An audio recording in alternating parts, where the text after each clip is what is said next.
Nous sommes le 3 septembre 1838. Henriette d'Angeville est plus que jamais déterminée à en finir avec le sommet des Alpes, culminant à 4810 mètres d'altitude, le Mont Blanc. Vers 14 heures, elle atteint le refuge des Grands Mulets, et plus tard installe son bivouac à 3000 mètres.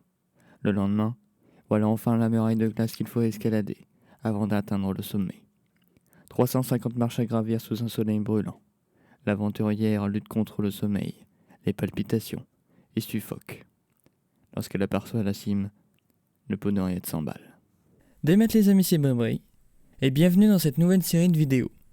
Dans chaque vidéo de cette série, je vais vous raconter les destins de personnes, hommes ou femmes, qui ont vécu une véritable aventure en montagne. Dans chaque vidéo, je vais vous raconter leur destin d'alpinisme.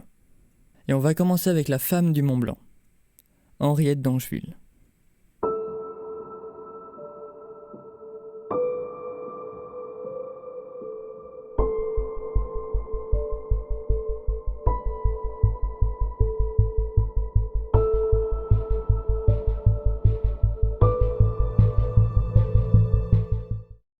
Déjà, avant toute chose, il faut que je vous mette en place le contexte.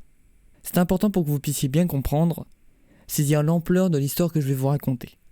Il faut que vous sachiez qu'à l'époque, seuls 21 alpinistes sont venus à bout du Mont Blanc, le plus haut sommet d'Europe occidentale. Et qu'avant qu'Henriette n'imagine arriver là-haut, il n'y a alors qu'une seule femme qui gravit ce sommet. Cette femme, c'est Marie Paradis. Bon, après, et cela va justement être l'une des principales motivations d'Henriette, pour faire ce qu'elle va faire, il faut savoir que Marie Paradis, elle a certes été au sommet du Mont Blanc, mais elle a été portée à bout de bras par ses guides. Vous imaginez le truc ? Sachant que les vêtements à l'époque étaient pas très légers, mine de rien, hein. Les pauvres guides ont dû la porter au sommet. Enfin bref. Cela s'est passé le 14 juillet 1808. Revenons donc 30 ans après, en 1838. Il faut que vous sachiez qu'à cette époque, les femmes sont encore considérées comme le sexe faible. Dans le milieu d'Henriette, les filles entrent en pension à 10 ans et, en sortant, font de beaux mariages. Alors monter jusqu'à 4810 mètres pour une femme, c'est tout simplement impensable. Henriette, elle, pense que c'est tout à fait faisable. Oui, elle est déjà dans l'idée du hors du commun. Et perso, j'aime déjà ça. Elle n'est pas mariée, croque la vie à pleines dents. En somme, Henriette est une femme libre. Tout va bien pour elle. L'aristocrate veut absolument voir un tableau pour son musée intérieur, écrit-elle dans son journal. Envers et contre tous, elle mènera son projet jusqu'au bout. Ses soutiens se comptent sur les doigts d'une main. Je pense que vous l'imaginez bien. Mais que lui est-il bien passé par la tête ? D'abord, Henriette a grandi dans les hautes montagnes de l'Ain et a déjà fait 25 ascensions. Oui. Si, je vous assure. Je ne vous mentirai pas non plus dans ces émissions. Elle ajoutera même qu'elle a fait ses 25 ascensions avec facilité selon ses propres mots. Elle est clairement pas là pour des prunes. Elle veut bien montrer qu'elle en est capable. Et puis elle veut gravir cette montagne et le raconter avec sa vision. Le Mont Blanc n'a encore jamais été visité par aucune femme à même de rendre compte de ses impressions, écrit-elle. Moi, je trouve ça génial, ce projet. Je trouve ça ouf et je la comprends totalement. À 44 ans, il est temps. Mais Henriette ne se lance pas à la légère. Elle se prépare, donc prévoit tout l'équipement adéquat, c'est-à-dire crampons, piolets, cordes, broches à glace, bref, tout l'équipement. Elle rédige son testament, oui, on sait jamais. Consulte même un médecin pour sa préparation physique, elle est à fond dans son projet. Il est temps d'empacter ses affaires. Évidemment, ce n'est pas pratique du tout d'escalader en jupe longue. Or, à l'époque, il est très mal vu que les femmes portent des pantalons. Et oui, l'époque était un peu chiante niveau style. Mais écoutez, c'était l'époque. Qu'importe. Henriette décide de se faire tailler un costume sur mesure, chaud et solide, lui assurant une grande liberté de mouvement. Un pantalon large. Quel scandale ! En pantalon en plus ! Elle en a rien à faire. Et c'est génial. Elle a compris qu'il valait mieux qu'elle maîtrise ses mouvements, et donc elle décide d'aller à l'encontre des coutumes. Je sais pas ce que vous en pensez, mais moi j'adore. Une chemise d'homme, un tartan, une longue écharpe et un bon bâton. Oui, à l'époque on n'avait pas de bâton comme aujourd'hui. D'ailleurs, heureusement que l'équipement a évolué. Mais je m'égare. Voilà son complet d'alpiniste, Henriette est prête. Après avoir écrit à ses chers amis, direction Chamonix et la compagnie des guides, où elle fait de nouveau face à la désapprobation générale. On pouvait s'y attendre. On prédit à l'imprudente des pieds gelés, des yeux brûlés, ou des oreilles en sang. Oui, les gens avaient le don de rassurer les aventureux, oui. Et en l'occurrence ici, l'aventureuse. L'un des guides lance même des paris, persuadé qu'elle va échouer. C'est qu'il est sympa ce mec, hein.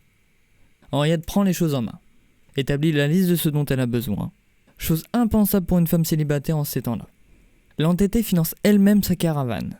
6 guides, 6 porteurs, et un muletier sont engagés pour l'accompagner. Oui, c'est une véritable expédition. Alors aujourd'hui, ça dépend de la course que vous faites. Une course c'est pas au supermarché, hein. Une course c'est une ascension. Mais d'habitude, aujourd'hui on n'a pas forcément besoin de 6 guides, 6 porteurs, etc. Non, aujourd'hui, un guide pour la plupart des courses qu'on fait, ça suffit. Eh bien non, à l'époque c'est véritablement l'expédition. Déjà parce que l'époque veut que tout soit plus rustique, forcément, qu'on ne connaisse pas parfaitement la montagne, donc on préfère, et à raison, tout faire pour maximiser les chances de réussite. Le 3 septembre 1838, c'est le grand départ. L'objectif d'Henriette est à 4810 mètres. Elle est véritablement aimantée par le Mont Blanc. Vers 14h, elle atteint le refuge des Grands Mulets. Et plus tard, installe son bivouac à 3000 mètres. Le lendemain, voilà enfin la muraille de glace qu'il faut escalader avant d'atteindre le sommet. 350 marches à gravir sous un soleil brûlant. Car oui, quand vous êtes en altitude, il n'y a, dans le massif du Mont Blanc, plus aucune végétation. Il n'y a que de la glace en fait. Et la glace réfléchit les rayons du soleil. Ce qui fait que déjà vu que vous êtes en altitude, il y a moins de choses qui vous protègent. Mais en plus la glace vous réfléchit la lumière. Donc finalement, vous pouvez attraper des coups de soleil en altitude. Alors même que vous n'êtes pas à la mer.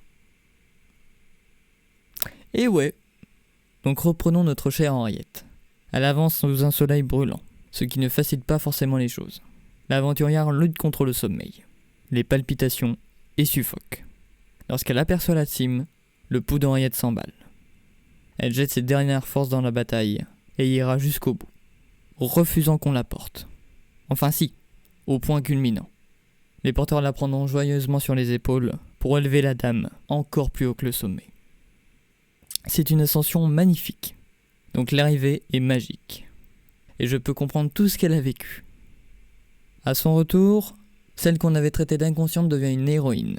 Dans la vallée, tout le monde a suivi l'exploit d'Henriette à la longue vue. Les journaux s'emparent de son histoire. La surnomment désormais la fiancée du Mont Blanc. Voilà, vous avez deviné d'où venait mon titre. Elle est aussi le lion de la belle société. On s'arrache sa présence. Invitée dans les salons mondains, on lui fait raconter ses exploits. On lui demande même des autographes. Vous vous rendez compte ? Celle qu'on traitait d'inconsciente, dont on pariait même sur l'échec, on lui demande des autographes. Moi je trouve ça génial. Comme retournement de situation. Son expérience, Henriette souhaite la raconter d'elle-même, et se lance dans la rédaction de son carnet, vert, qu'elle veut illustrer. Il ne sera pas publié. Le temps de la gloire est passé. Qu'importe. Il lui reste ses notes, ses dessins, ses souvenirs. L'amoureuse de la montagne continue ses excursions jusqu'à la fin de sa vie. Elle s'éteint à 77 ans, comblée par son musée intérieur. Je vous remercie à toutes et à tous d'avoir suivi cette vidéo. Dites-moi ce que vous en pensez, et je vous dis à la prochaine. Ciao les amis, c'était Babré.